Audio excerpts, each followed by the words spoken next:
Welcome to episode 2 of our Marital Conviction series. So today we have another amazing couple with us. They are so amazing and they are in love. I see them doing the work of God together also. And I said, you know what? Come and talk to us about your marital conviction and probably just give us little tips on marriage. So I'm going to leave you with them now.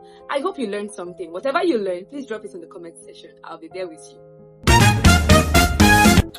Hi guys. Hello, hi, good day, good morning, good afternoon, wherever you're watching from. It's a pleasure to meet you. My name is Joseph Temidire Sunmonus, and this is my lovely, beautiful wife, Sarah Ayomekun Joseph Sunmonus.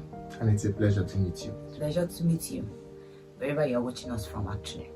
So the next question is, how long have you been married? Okay, so we've been married for 3 years now. October 27th to make it 3 years. So we don't know when this video will get to you, but By October 27th, it will make it 3 years. So 3 years that we've been married happily. Happily. To God be the glory. Yeah. So the next question is, what convinced you that he or she is your partner? My husband goes first. Okay. I thought it was ladies first, but okay. So I don't know what you are expecting to hear, but here's the truth. What convinced me is that I found her a helpmate before I even got married. She was helpful. Yeah, she was a helper. And eventually, with numerous persons around me, when I had to do a retrospective analysis, I discovered that there was no other person like her in my life. And at that point, there were other major, there were other things and signs here, obviously, but the fact that she was a helper, and it was not with respect to what she had to gain or what she had to collect back at the end of the day. And that was not the end game. So there was no end game attached to it. So it was one of the most important parts. Over to you, ma'am. Okay, what convinced me that he was my partner? So I was at peace. Let me state that. So my husband is a very extroverted individual. So a lot of people know him, and then there's the this one that he has a lot of friends, a lot of female friends. Are you sure this guy is not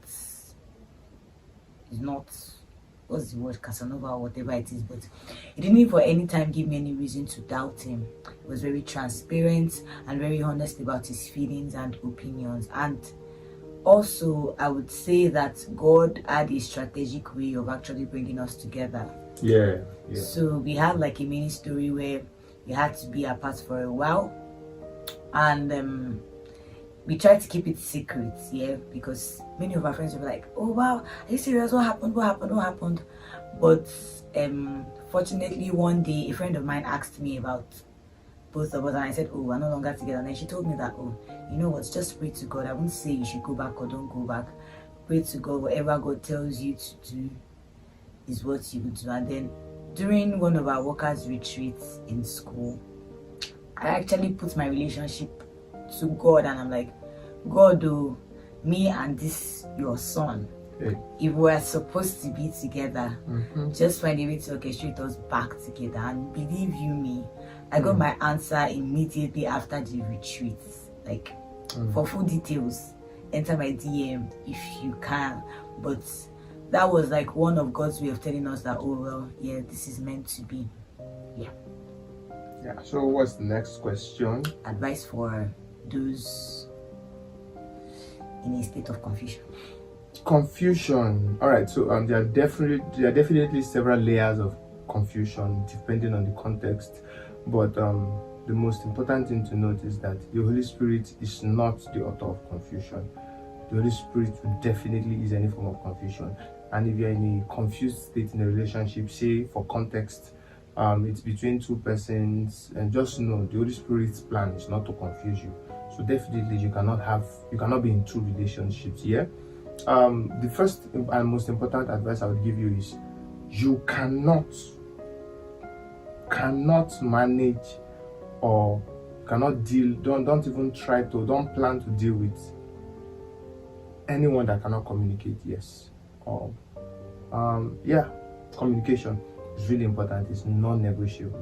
It's non-negotiable. So I will let her say one, and then we'll just switch it. I'll say one. So I've said communication, really important. You need your partner in any regard, in anything. So if you are choosing between two persons, or you are confused between two persons you care about and the likes, one thing you should not negotiate or settle for, or I would advise you to settle before you go up, is before you continue in that journey, is the area and aspect of communication. Is really important. Yes. Okay, one thing I would say is you need someone who aligns with your values, and who you are sure that you can run according to their goals and visions.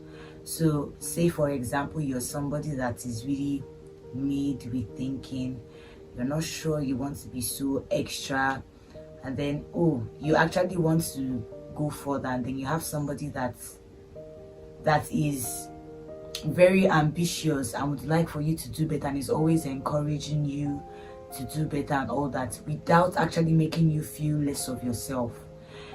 I think it will help you. So once your values align with each other, your Christian values, your moral values, your societal values, once your values align with each other, it will help you in your choice of picking a life partner. Okay, so another advice I can give anyone that is confused, we've said the Holy Spirit is one, then we say communication, and she has mentioned values. And the next thing I want to talk about is transparency and accountability. It's really important. Now we're in the age now where people want to enjoy exclusive treatment, but do not want to they do not want to be exclusively responsible. They do not want to be pictured or seen with one person exclusively, but they want the one person to exclusively treat them as kings and queens in this context, in any of the contexts. So you need someone that will be accountable. So you see, at the end of the day, God definitely will not send anyone that would not value you, honor you, that is, have the right values, honor you, communicate. Now obviously there are some people that fall short, maybe for sake of upbringing, but there's the place of willingness to learn.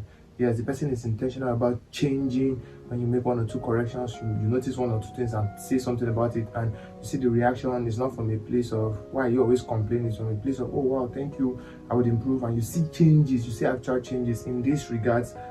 Communication, transparency, the right values. Why not?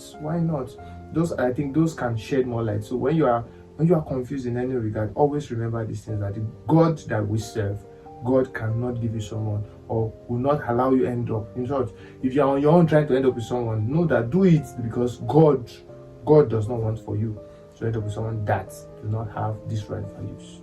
Okay, then another thing I would also say is, I remember when we were planning to get married, and then somebody asked me that, this person you want to get married to, do you see him as the person that you would like to be the father of your kids? And so I would like to throw it to you that when it comes to your choice of partner, think about it.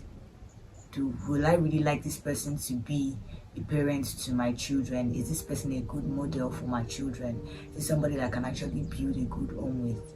You reflect on that. Then last but not least, God is never out of the equation. God is never ever out of the equation at every point in time. I know that as humans we can easily be swayed by our feelings and our emotions. Like Pastor Joshua Pan just said, emotions are good indicators but bad drivers. We can easily be swayed by our emotions. Please always subject your emotions to the will of God. And I trust that you have a very, very beautiful marriage and you grow old for a lifetime. Thank you for listening to us.